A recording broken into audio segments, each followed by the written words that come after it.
찬송가 240장입니다.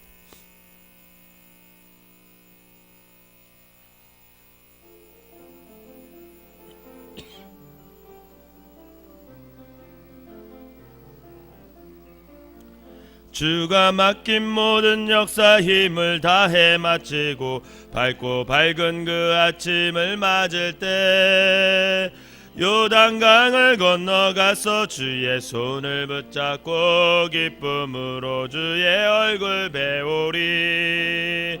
나의 주를 내가 그의 곁에 서서 배우며 나의 주를 손에 못자국을 보아 알겠네. 하늘나라 올라가서 주님 앞에 절하고 온유하신 그 얼굴을 배울 때 있을 곳을 예비하신 크신 사랑 고마워 나의 주께 기쁜 찬송 드리리. 나의 주를 내가 그의 곁에 서서 배우며 나의 주를 손에 못자국을 보아 알겠네. 이 세상을 일찍 떠난 사랑하는 성도들 나를 맞을 준비하고 있겠네. 저희들과 한 소리로 찬송 부르기 전에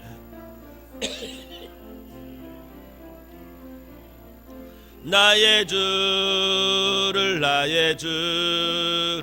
내가 그의 곁에 서서 배우며 나의 주를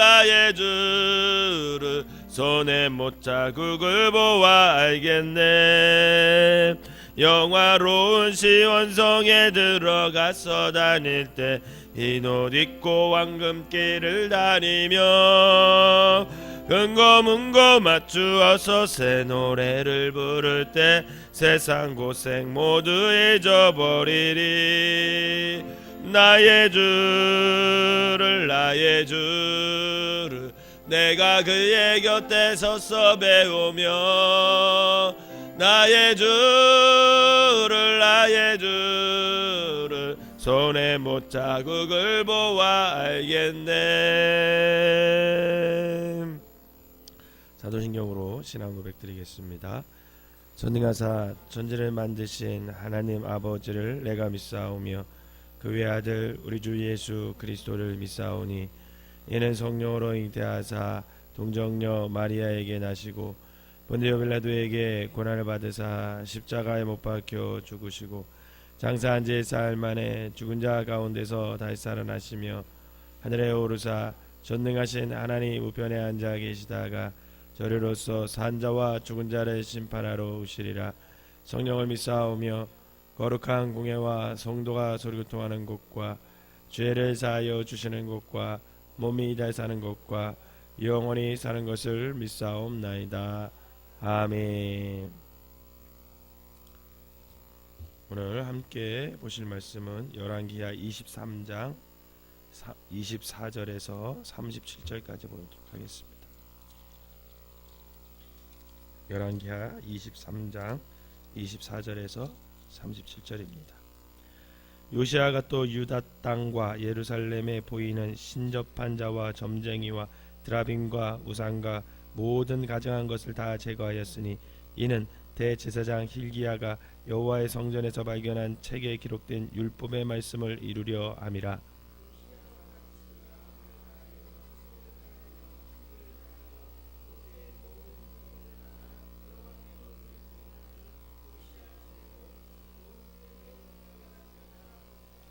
그러나 여호와께서 유다를 향하여 내리신 그 크게 타오르는 진노를 돌이키지 아니하셨으니 이는 므낫세가 여호와를 경노하게 한 그 모든 경노 때문이라.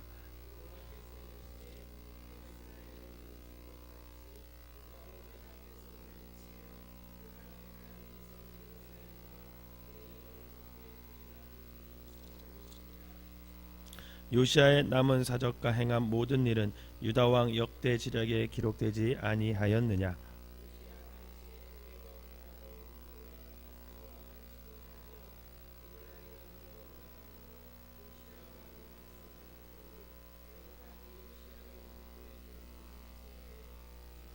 신복들이 그의 시체를 병고에 싣고 무기토에서 예루살렘으로 돌아와 그의 무덤에 장사하니 백성들이 요시아의 아들 여호아하스를 데려다가 그에게 기름을 붓고 그의 아버지를 대신하여 왕으로 삼았더라.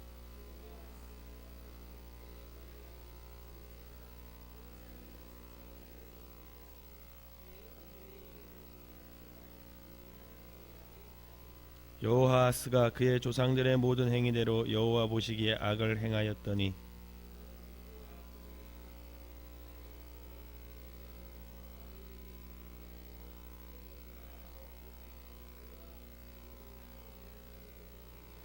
바로 느고가 요시아의 아들 엘리야김을 그의 아버지 요시아를 대신하여 왕으로 삼고 그의 이름을 고쳐 여호야김이라 하고 여호아하스는 애굽으로 잡아갔더니 그가 거기서 죽으니라. 여호야김이 은과 금을 바로에게 주니라. 그가 바로 느고의 명령대로 그에게 그 돈을 주기 위하여 나라에 부과하되 백성들 각 사람의 힘대로 액수를 정하고 은금을 징수하였더라. 아멘. 있군요 또 30. 여호야김이 왕이 될 때에 나아가 25세라 예루살렘에서 11년간 다스리라. 그의 어머니의 이름은 스바디라 루마부다의 딸이더라. 여호야김이 그의 조상들이 행한 모든 일을 따라서 여호와 보시기에 악을 행하였더라. 아멘. 이 새벽에도 하나님의 은혜가 여러분들과 함께 하시기를 주님의 이름으로 축원합니다. 어제를 공사를 요 부분은 다 이제 했습니다. 그래서 이제 저 안에만 기도실 만들고 있는데 그러면 이제 공사가 다 끝나게 됩니다. 불편한데 새벽 기도를 끝까지 잘 지켜주신 여러분들에게 진심으로 감사를 드립니다. 오늘 본문의 요시아는 이스라엘 왕국 역사에 있어서 마지막 종교개혁을 수행한 왕이라고 할 수 있습니다. 요시아의 개혁에 대한 열왕기 기자는 그에 대한 평가를 다음과 같이 내립니다. 25절을 우리 다시 한번 읽어볼까요? 25절 시작. 요시아와 같이 마음을 다하며 뜻을 다하며 힘을 다하여 모세의 모든 율법을 따라 여호와께로 돌이킨 왕은 요시아 전에도 없었고 후에도 그와 같은 자가 없었더라. 아멘. 요시아에 대한 열왕기 기자의 평가는요 가히 극찬에 가깝습니다. 이스라엘 왕국의 역사에서 이와 같이 평가를 받은 왕은 다윗 왕 이후에 그 누구도 사실은 없었어요. 그만큼 요시아 왕의 개혁은 이스라엘의 역사를 가로지는 커다란 획기되었습니다. 그런데도 불구하고 바로 그 다음 구절에 나오는 말씀은 우리가 다소 이해하기가 조금 어려운 내용을 접하게 돼요. 여러분 26절을 한번 읽어보세요. 시작. 그 크게 타오르는 진노를 돌이키지 아니하셨으니 이는 므낫세가 여호와를 경노하게 한 그 모든 경노 때문이라. 아멘. 그럼 요시아의 철저한 신앙개혁에도 불구하고요 하나님께서는 이스라엘의 남은 왕국 남유다를 향한 진노를 거두지 아니하셨다 이렇게 기록되어 있습니다. 이 구절은 우리가 사실 좀 당황스러워요. 여러분 하나님은 용서 하나님이시고 국률의 하나님이시라는 걸 우리가 알잖아요. 그래서 하나님은 천하의 악한 왕 아합이 회개했을 때도요 여러분 그를 향한 심판을 어떻게 했습니까? 보류했어요. 그 나라를 유지시켜 줬습니다. 우리가 지금까지 열왕기서를 보면서 이스라엘 역사 속에서 나타난 하나님은요 그 누구보다도 이스라엘을 사랑하시고 인자하시고 기다려 주시는 그리고 회개하면 곧바로 용서해 주시는 그렇게 크신 하나님이셨습니다. 그런데 더 충격적인 내용은 그 다음 구절에 나와요. 27절을 한번 읽어보세요. 시작. 여호와께서 이르시되 내가 이스라엘을 물리친 것 같이 유다도 내 앞에서 물리치며 내가 택한 이 성 예루살렘과 내 이름을 거기에 두리라 한 이 성전을 버리리라 하셨더라. 아멘. 그러면 철저하게 우상숭배와 배교의 길을 걸어갔던 북이스라엘은 이미 100년 전에 역사에서 사라진 거예요. 지금은 이스라엘이 남과 북으로 나뉘어지고 북이스라엘은 100년 전에 사라지고 남아있는 왕국은 남유다 왕국만 남아있는 거거든요. 하나님이 이제 남은 이 남유다마저도 멸망시키겠다 이렇게 말씀을 하고 계시는 겁니다.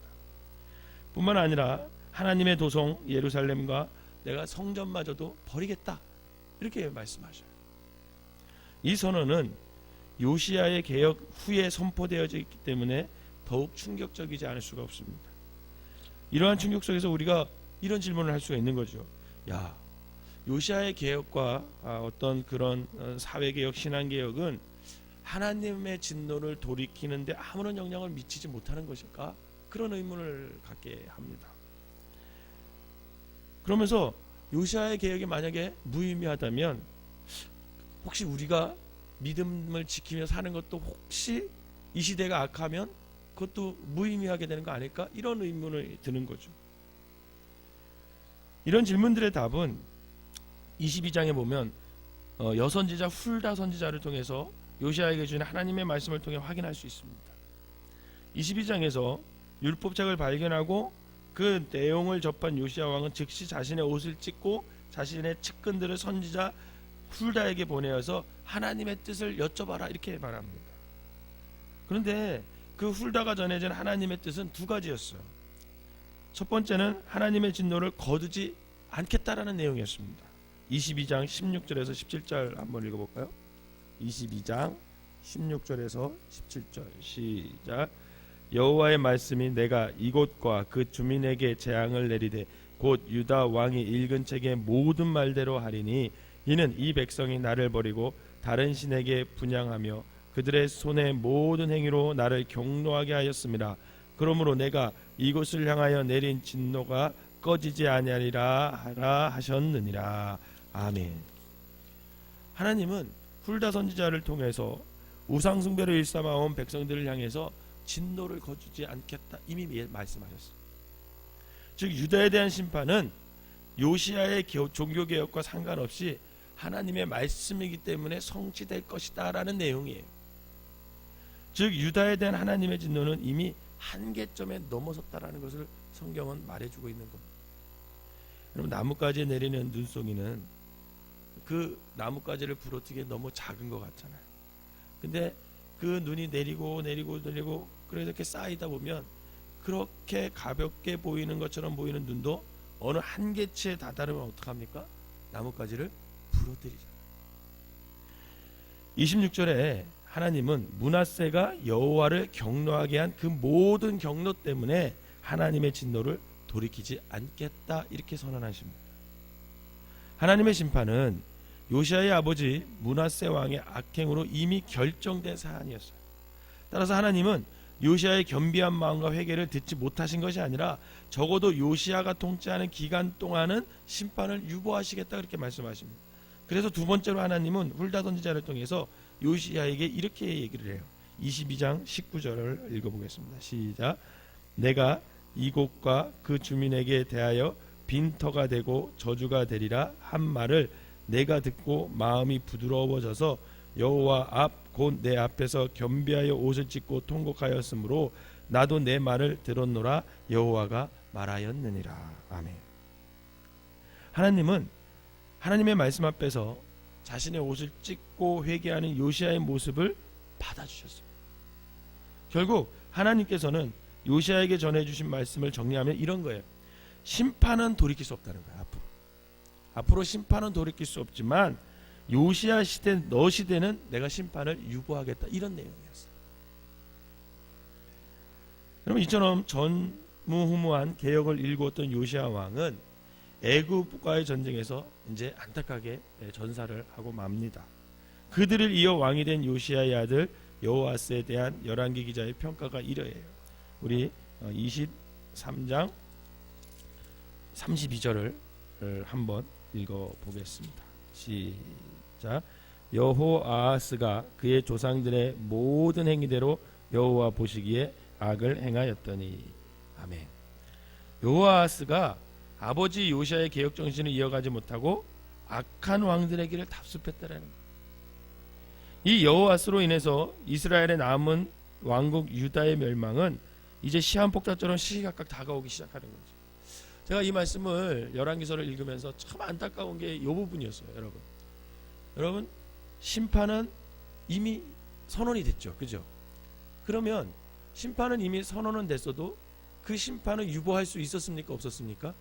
있었죠. 요시야가 하나님 앞에 겸비하게 서고 종교개혁을 하고 신앙개혁을 하고 그러면서 요시야 때는 유보됐어요. 그렇다면 그럼 만약에 여호아스가 그의 아들 여호아스가 요시야의 왕 자신의 아버지처럼 어떻게 해요?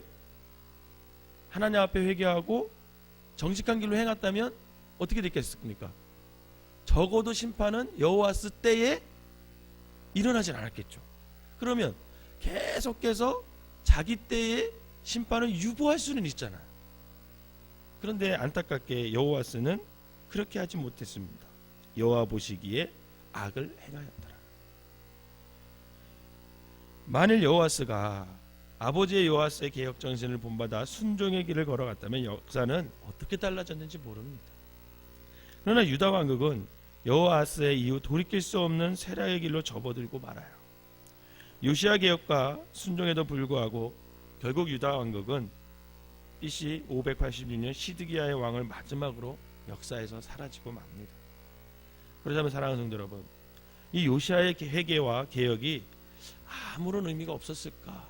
여러분 그렇게 느껴지십니까? 요시야의 개혁이 이미 예정된 하나님의 진노와 심판에 아무런 영향을 미치지 못한 걸까? 그렇다면 이스라엘 만국의 역사와 요시야의 개혁 정신이 우리에게 주는 메시지는 뭐냐라는 거예요. 사실 요시야의 회개와 개혁은요 굉장히 중요한 메시지를 오늘 우리에게 전해주고 있습니다. 그것은 뭐냐면 즉 요시야는 이 땅을 살아가는 동안 우리가 어떠한 자세로 하나님 앞에 살아야 하는지를 보여주고 있는 거예요. 요시야는 오늘 성경에 보니까 마음을 다하며 뜻을 다하며 힘을 다하여 하나님의 말씀에 순종했다 이렇게 말합니다.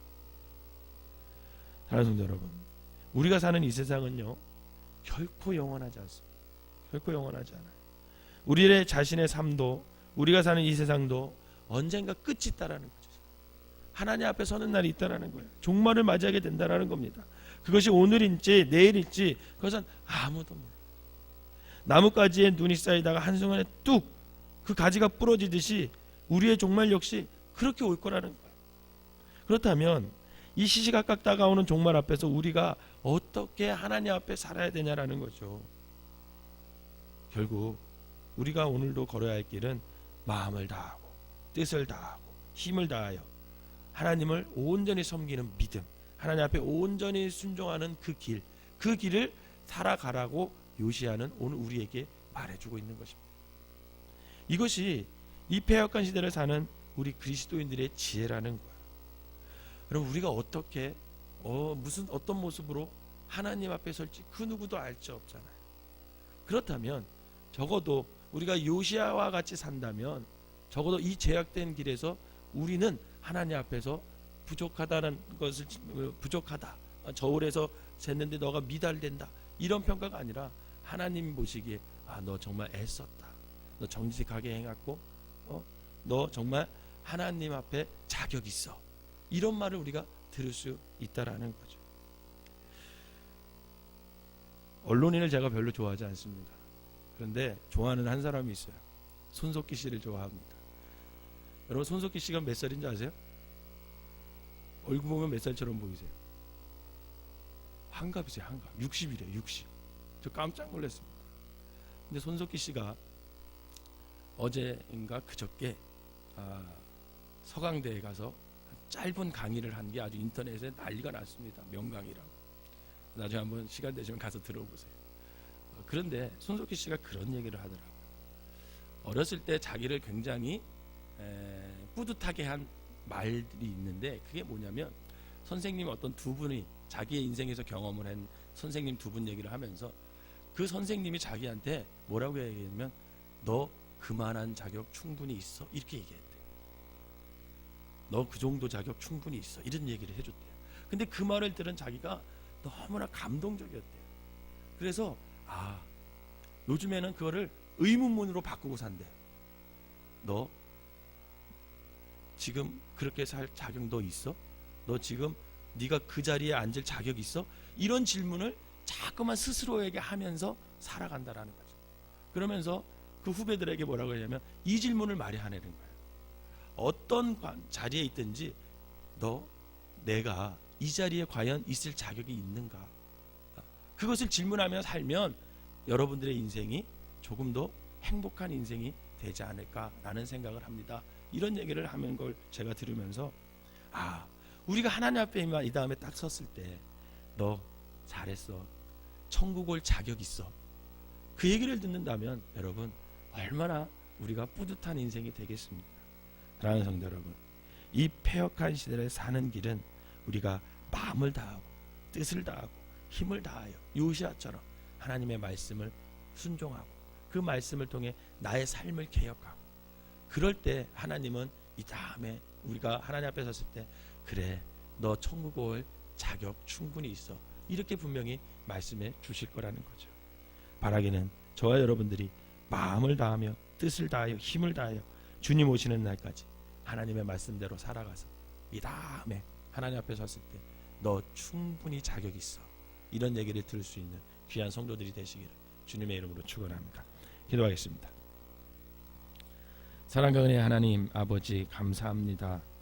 온 이스라엘이 멸망의 패역한 길을 걸어갈 때 요시아는 마음을 다하며 뜻을 다하며 힘을 다하여 하나님의 말씀을 쫓아 하나님께로 돌이켰음을 볼 수 있습니다. 그러한 요시아의 회개와 순종을 하나님은 어이없이 받으시고 하나님의 책에 기록으로 남겨두셨습니다.